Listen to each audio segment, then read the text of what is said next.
Sandé Chaban, je suis docteur en génie industriel, donc ça vous parle peut-être pas, mais le génie industriel, ça, en fait, plus précisément dans tout ce qui est optimisation des organisations. Je travaille avec les hôpitaux depuis ma thèse, il y a longtemps.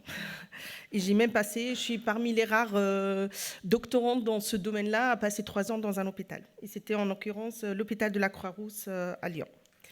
Donc moi, je voulais vous montrer un peu un aperçu de mes travaux sur cette notion de flux. Donc on a parlé des flux, on a parlé des indicateurs de performance, des données, on a même bifurqué vers l'IA et vers aussi on a parlé du management des lits. Donc les flux, c'est partout.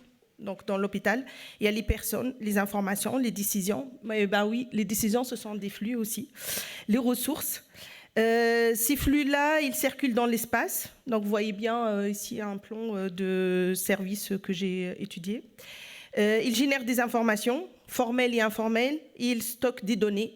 Et les données, c'est notre or, notre nouvelle or, donc qu'il faut continuer à générer, à préserver, mais aussi à l'exploiter. Donc la simulation de flux, c'est une méthode qui permet d'apporter des réponses à une question simple, qui est qu'est-ce qui se passe si. Donc elle ne répond pas à une question de calcul, mais elle vous permet de tester plein d'alternatives et de voir l'impact sur le système virtuel qui représente votre système réel. Donc on peut l'utiliser dans deux options, soit pour modifier le présent, l'existant, donc sur le plan opérationnel, sur le plan tactique, comme par exemple tester des nouvelles règles de planification, changer l'organisation d'un service, ou aussi se projeter dans le futur, dans le nouveau système, donc comme par exemple un nouveau bâtiment, un nouveau bloc opératoire, anticiper des situations de crise, etc. Donc ça nous permet d'apporter des réponses à ces problématiques-là et aussi de la pédagogie. Donc ici, vous voyez à côté, à votre droite, c'est un simulateur que j'ai réalisé il y a quelques années en se basant sur le service pédiatrique du CHRU de Lille, donc avec les vraies dimensions, les vraies distances et le vrai flux. Donc à l'époque, c'était ce flux-là, c'était ce plan-là. Maintenant, ils ont changé. Et là, ça représente vraiment le déroulement d'un week-end de 2012, un réel week-end avec une situation de tension, donc c'était un flux important. Côté gauche, c'est la traduction de flux-là en termes de processus. C'est une indication très importante qui nous permet de voir comment ça se déroule. À chaque fois, je pose la question, même pendant ma thèse, en demandant comment ça se passe une intervention chirurgicale. Tout le monde me répond, bah, ça dépend des patients, ça dépend des services.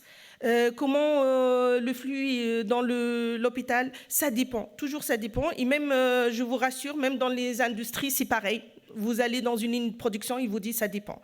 Mais en fait, en réalité, il y a un mélange de ce qui se passe, donc le déroulement, et l'activité elle-même. Donc, votre activité, c'est le soin, c'est la prise en charge. Donc, c'est le soin qui dépend, en fait, de patient et pas le déroulement de sa prise en charge. Le déroulement, il passe toujours par l'accueil, par la consultation infirmière, par la première consultation médicale, la deuxième consultation médicale, les examens complémentaires, etc. Donc, j'ai traduit ça sous forme de processus pour illustrer ce déroulement que j'ai fait par simulation.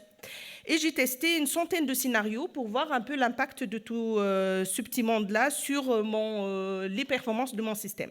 Je vais vous montrer deux principaux résultats, juste pour caler par rapport à la conférence. Donc le premier, en fait, ça c'est une initiative personnelle. Donc c'était pas dans le projet, c'était pas prévu. Je me suis dit, je vais m'amuser à changer juste l'organisation de la salle d'attente. Donc j'ai testé un certain nombre de règles de gestion. Donc une règle simple, premier arrivé, premier servi. Et après j'ai implémenté des règles assez basiques en fait, mais qui ont un impact très fort. Et vous voyez bien l'impact sur l'attention. Donc on a on gagne sur le temps d'attente primaire. Et donc, rien qu'avec les ressources humaines identiques, rien qu'en changeant notre façon de gérer le flux en salle d'attente, on peut gagner sur l'efficacité de notre système. Après, à la demande de services d'urgence, on a regardé un peu les règles qui s'appliquent, qui est augmenter le nombre d'infirmiers, pour absorber ces tensions-là. Donc, j'ai fait ça avec un premier scénario où j'appelle une infirmière virtuelle, bien sûr, par simulation, dès que je détecte une situation de tension. Je l'appelle 1 heure après ou 1h30 après. Et ben, il s'est avéré que l'infirmière, cette infirmière supplémentaire, elle réduit les tensions quand on l'appelle tout de suite.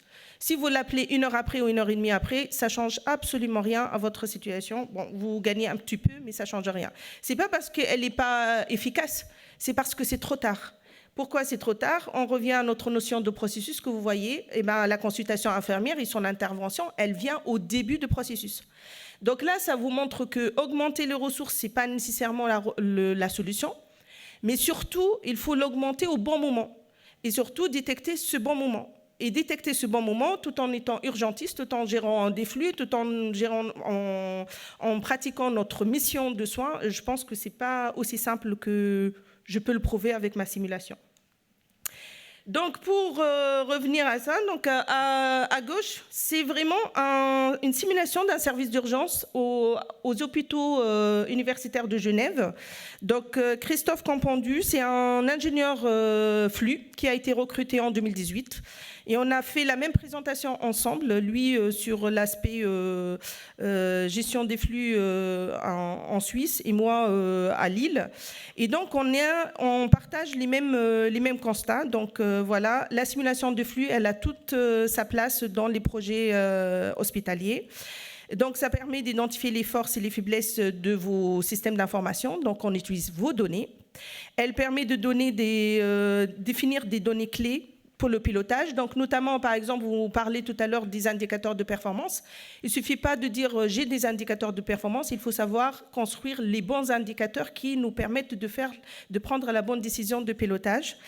Ça permet aussi de comprendre comment ça s'interagit tout ça ensemble, tester des solutions avant l'implémentation. Ça permet aussi de voir l'impact budgétaire, d'impliquer aussi, surtout, c'est ça l'avantage d'avoir une présentation graphique comme ça, c'est qu'on peut impliquer le personnel dès le début de ce projet jusqu'à la fin et l'impliquer de façon pédagogique. Donc, il voit son système, comment ça se déroule, et même de vérifier et valider que ça marche et qu'on ne raconte pas des choses insensées. Et ça facilite aussi l'accompagnement au changement dans des projets d'amélioration continue, et ça, c'est valable pour toutes les organisations. Donc ça, c'est Christophe aussi qui a mis en place cette méthodologie que j'applique moi-même dans mes cours aussi, parce que je donne des cours sur la simulation. Et mes étudiants, généralement, ils vont directement dans la simulation. Ils aiment bien voir les trucs qui bougent, ils sont contents. Mais en fait, en réalité, le plus important, c'est le début. C'est pourquoi je fais ça, quel est mon objectif, quel est mon système, quelles sont les contraintes, comment le processus il marche, quelle est l'infrastructure, quelles sont les ressources impliquées, toutes les données. Et après, dès qu'on a compris ça, c'est pour ça qu'on a besoin des experts qui sont vous, les médecins, vous les infirmiers, vous les soignants, qui sont sur le terrain, qui connaissent bien comment ça se passe, qui vont vérifier, valider toute cette interprétation-là. Et nous, après, on construit le simulateur qui doit répondre à ce système tel qu'il existe ou tel que vous l'imaginez. Et après, vous intervenez pour le vérifier et le valider et pour décrire tous les scénarios pour l'optimiser. Et à la fin, aboutir au pilotage de ce système-là, donc avec tous les indicateurs de performance et les tableaux de bord. Donc, on a construit un consortium, et je remercie Madame Alacrida qui m'a invitée à cette conférence-là, parce qu'on l'a contacté via ce consortium que vous voyez. On couvre une grande partie de la France, donc je ne suis pas la seule à travailler sur ces problématiques-là. En bas à gauche, vous voyez bien un simulateur qui existe, c'est Franck Fontanelli qui l'a réalisé sur tout ce qui est gestion de lits, des lits d'aval. Donc, c'est une problématique que vous avez évoquée également avec un simulateur qui s'appelle Hospice Twin. Et nous, on a l'ambition de travailler sur un projet qu'on va resoumettre à l'ANR l'année prochaine, qui s'appelle BIM, Hospital Bed Innovative Management and Emergency Downstream Services. Et donc, on va faire participer des ergonomes, parce que la partie observation de terrain, ils savent le faire mieux que nous. Et la partie aussi accompagnement avec les experts, avec les utilisateurs. Et on espère voir du monde hospitalier qui nous rejoignent sur cette proposition-là. Sachant que je peux vous donner les coordonnées de tous mes collègues si vous voulez vous rapprocher des laboratoires de votre région. Donc, il y a 2 ouvrages que j'ai coordonnés. Ce n'est pas pour me faire la pub seulement, c'est pour aussi vous parler de la conférence GISE qui regroupe des hospitaliers et des universitaires comme moi. La prochaine édition, elle aura lieu à Liège, au CHU de Liège. CHU de Liège, eux, ils ont leur propre système de données, et ils ont leur propre data manager, et ils font de l'intelligence artificielle, de pilotage par la donnée. Et pour parler de l'intelligence artificielle, j'ai encadré une thèse sur la durée de séjour et la prédiction des durées de séjour. Voilà, merci pour votre attention.